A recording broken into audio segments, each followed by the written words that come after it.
Alright, back right on the beer review, and today I'll be reviewing yet another beer from Brauerei Heller-Trum, aka Schlenkerla, and they are out of Bamberg, Germany, and this is their Rauchbier Märzen. So this is a Rauch beer, aka a German smoke beer, that comes in at 5.1% alcohol by volume, 30 IBUs at the time of review. I don't know exactly how old this can is because it does not have a can down date. However, I believe it's at least 4 months old, and that's because this one was sent to me by a very good friend of mine and a viewer of the channel, Steven. So huge thanks to Steven for this beer. In the description box, I'll post a link to the beer mail boxing video I did that contains all the goodies that Steven sent my way, and he sent me a lot of awesome beer, this one included. And the reason why I say that this is at least 4 months old is because he sent me that beer mail back in late April, and I believe he picked this one up at OEC Brewing, which is a sister company of Be United International, who imports and cans Schlenkerla's beers on site in Connecticut. So considering I'm reviewing this one in the middle of August and he picked this one up in the middle of April, it's at least 4 months old, probably a bit older than that. So full disclosure,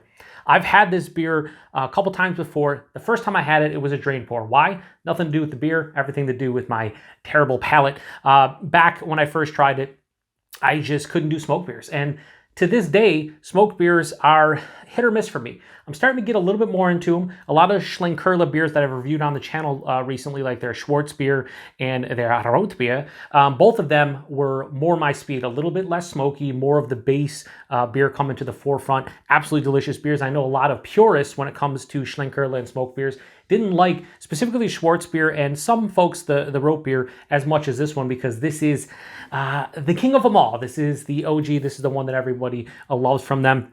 I've never had it from the can. I've always had it in bottles, so this should be a lot of fun. They do have a spiel on the back that hopefully I'll remember to read at the end. If not, it'll be most likely in the description box below. So yeah, am I going to enjoy this one? I have no idea. Shout out to the sirens going by. Actually have some thunder and lightning going on. It's raining. There's sirens. This is a crazy beer review, so if you hear a lot of background noise, I just want to let you know. So I'm going to crack this one open, get in the glass, see what we got going on here. Now, I wanted to review this one with, spewing a little bit, with Sammy, and I think it was... So Sammy from Short and Stout Beer Reviews, Josh over at Last Beer, and I think Adam of Mercy Beers, they did a live stream on Sammy's channel where they did like a Schlenkerla showcase. I was unable to make it. I watched some of it back. Bummer I was unable to make it, but it is what it is. So I was going to bring this one and a couple others. Instead, I'm just going to review it on my channel. So it is what it is. We'll maybe have to get that going again at some point, and maybe I'll pick up a couple other Schlenkerla beers. So do something like that. That beer looks absolutely phenomenal in the glass. So what I remember about this one, compared to a lot of their other smoke beers for me, is the Rauchbier is more, or not the Rauchbier, the Märzen, to me, this one has always been more savory, smoky, almost like smoked meats, very intense. We'll see if that's the case as I review this one and go through it. So how does that one look? It has that beautiful like amber, kind of deeper, like I would say like, yeah, like a deeper red color to some degree, but it has like this amberish kind of tone to it, brownish, reddish amber. Has about a 2-finger of a straight up khaki colored head. It has some soap sudsy vibes to it, but also a little bit of creaminess to it. Good carbonation I can see in the glass, but it's looking really nice in the glass. Hold it up to the light. Yeah, there's good clarity. It probably won't come off on camera, but holding it up to the light, there's very good clarity. It is a lager, so you kind of expect that. Yeah, but it looks like a beautiful beer. Like it really does. That beer just looks beautiful in the glass. So let's get a nose. Yeah. So I will say, again, my palate has come a long way from the first time I had this one. I think the first time I had this one, I want to say 2013, 14, and it was just, again, basically a drain pour for me. It was just like, wow, I can't do this, right? Next time I had it, it wasn't a drain pour, but I didn't really still care for it. Yeah, it's campfire smoke meets smoked meats. It's like, it has a savory sweetness to it. So picture like honey smoked ham. Or even like, I love maple bacon, so like a maple bacon, some kind of sweetness with a savory kind of feel. And then the smoke is pronounced. Yeah, it has a breadiness to it, but it's a sweetness, like honey, not quite caramel or toffee, more like just like a honey bread. The smoke is just, it's overwhelming me right now in the aroma. But in comparison to when I first had this one, it's not as, I guess, a shock to my palate. It's more in the realm of like, all right, I kind of know what to expect, so it's not overwhelming me like it did the first time. But I would be lying if I said, I don't know how this is going to go when I taste it, because the intense smoky flavors on the palate kind of don't do it for me when it's just like, that's pretty much the predominant note and there's not a lot of complexities and nuances going on. What I remember of this beer, though, again, we're talking 10, 11 years ago, so I don't know. Anyway, not much more to say about it. It's, again, honey smoked ham, maple bacon, savory, sweet, but it also has an intense smokiness to it. So anyway, let's get into it. Prost, everyone. And thanks again, Steven.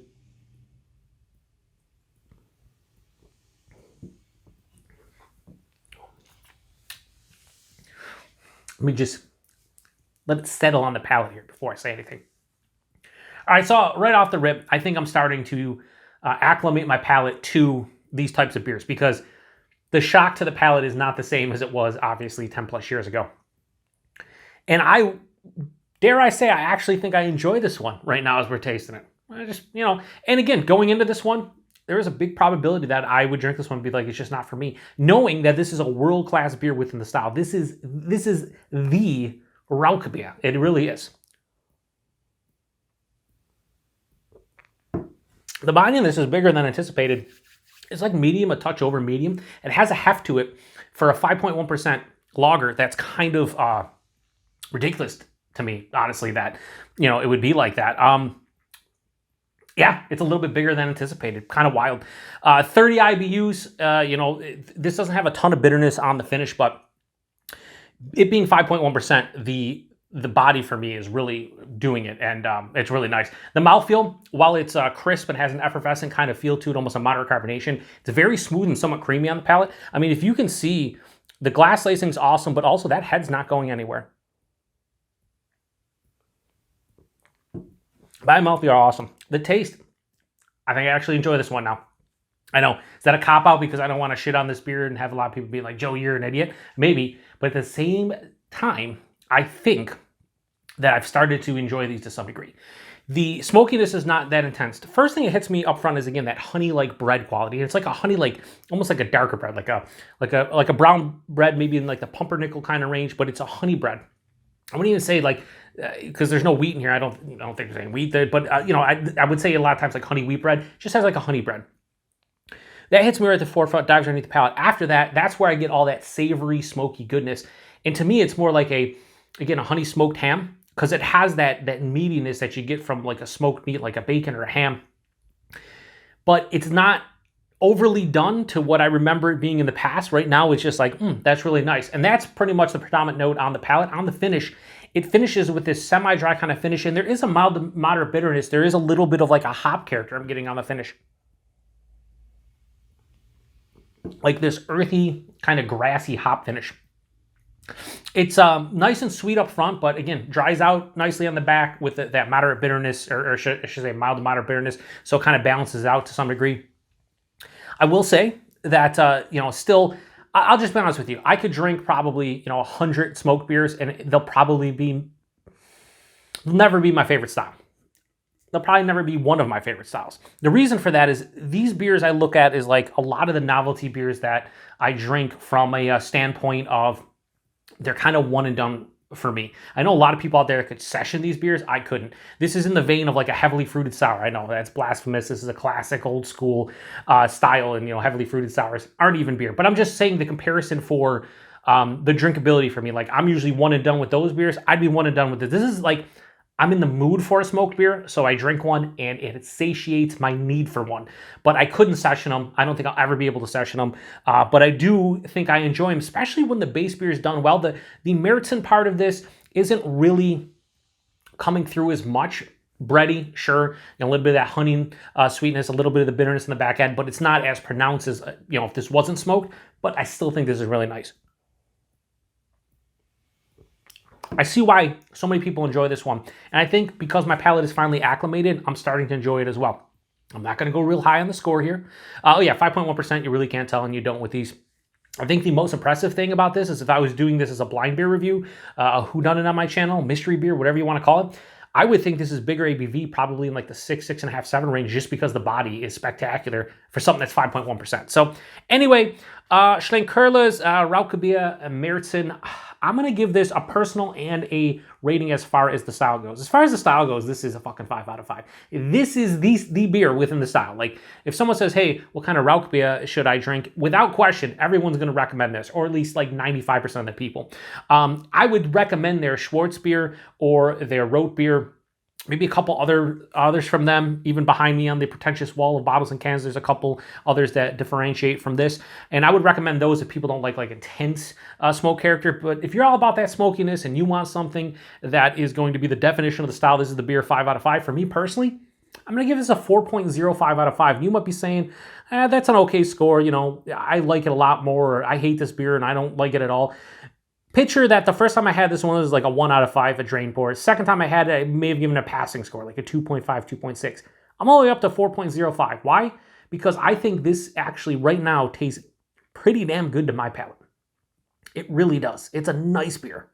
I'm going to go drink the rest of it, and I'm not going to question it like I would, say 7, 8, 9, 10, 11 years ago. So yeah, pick this one up if you want to try out some smoke beers that have some meat on the bone, so to speak. Anyway, price point availability, I don't know what Steven paid for this one. My assumption would be that he probably paid, around $5 a can. More often than not, when Schlenkerla beers come to the Buffalo, New York area here, if they're in the bottles, you're like an extra 50 cents to $1 more than the cans. Most of their cans are like $4.50 to $5. So I'm gonna say right around $20 a 4-pack. Might be a little bit more cheap, a little less cheap, or a little less expensive, and a little bit more expensive depending upon where you buy them. But maybe straight from OEC Brewing, they were, maybe in the $16, $18 realm. That'd be pretty cool. And then availability, I don't know. If you see Schlenkerla stuff, this is the flagship beer from them, more or less.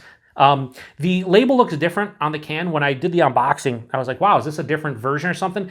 For some reason, it's like more vibrant and like a little bit less in color, like it was just lighter, like the tan color is just like lighter, I don't know, and then the brown around the sides were dark. Definitely a different label than what I remember the bottle being. So when I first opened up the beer mail, I was like, what the hell? So yeah, awesome beer. Check it out if you've never had it before. I'm sure a lot of you who do end up grabbing one and trying one, you might love it, you might hate it, I don't know. Should I read the back? I guess I'll read the back real quick, but maybe not all of it. It just talks about Schlenkerla's Märzen smoke beer, considered the classic example in its category, has been brewed for centuries in the town of Bamberg in Franconia, which is Bavaria/Germany. Following the most ancient malting traditions, all its select barley malts are kilned over a fire of beechwood logs at the Schlenkerla maltings, brewed in classic copper vessels and matured for months in 14th century cellars.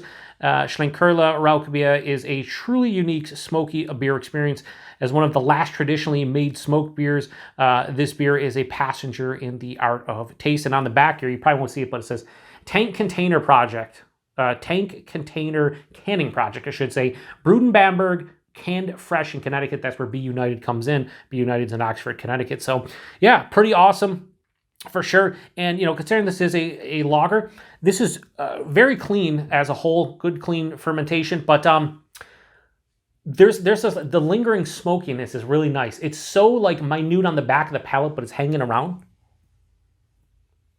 Really makes for an absolutely lovely drinking experience. So if you've had this one before, I know a lot of you have, post in the comment section. Like I said, 4.05 out of 5 for personal preference, 5 out of 5 stylistically. It's an amazing beer for what it is. And I'm sure, again, a lot of you out there have varying opinions on this one. For me, I used to hate it. Then I tolerated it. Now I actually enjoy it. I think my palate has finally come around officially on these smoke beers. And that's a good thing, because I used to see smoke beer and just be like, nah, not for me, bro. Now, all day long, sons. Anyway, appreciate everybody stopping by for another beer review here in the Beer Patrol. Huge thanks to Steven for this one. I do have their Lent beer still in the fridge. Maybe I'll review that one, although I probably should have reviewed it about 8 months ago. That would have been, that would have made sense if or 8 months ago, 6 months ago. Well, I think I picked it up. It's probably right in the middle of Lent, or maybe even a little bit before Lent. I should have reviewed it, but I didn't. I just picked it up, kind of sat in the fridge. We'll see. If not, I'll just drink it off camera, maybe review it next year when the new batch comes in. Anyway, to the next one. Cheers. Prost.